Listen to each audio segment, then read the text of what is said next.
қиындықтан қашпау, өзінің және өзгелердің әрекетінен үнемі сабақ алу, балалардың алдындағы жауапкершілігін ұмытпау. Бала кезімнен менің анамның айтқан сөзі нағыз байлық ол білім деген сөзі менің жүрегіме от жағып, ұстаздық жолды таңдауға әсер етті. Мұғалім болудың ең қиын сәті әрбір баланың жүрегіне жол таба білу, мінезіне жол таба білу.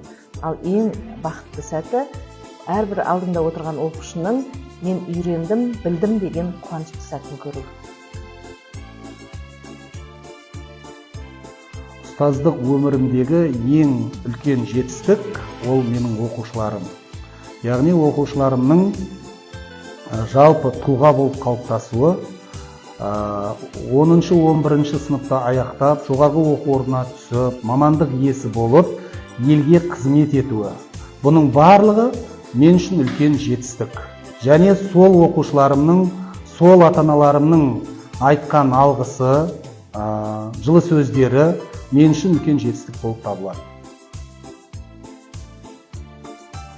Шәкірттің жүрегінде қалу үшін, шәкірттің жүрегінен орын алу үшін, біріншіден өзінің ісіңе адал болу керек, яғни мамандығыңа адал болу керек.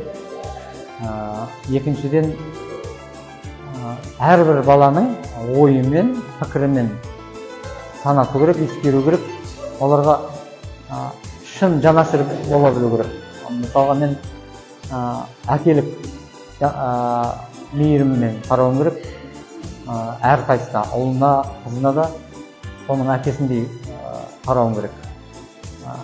Сонда ғана баланың жүрегінде қалам деп ойлаймын. Мен өз шәкірттеріме осы мектеп табалдырығын аяқтағаннан кейін өмірде өзінің жолын тауып жақсы мамандық иесі болуына тілектеспін.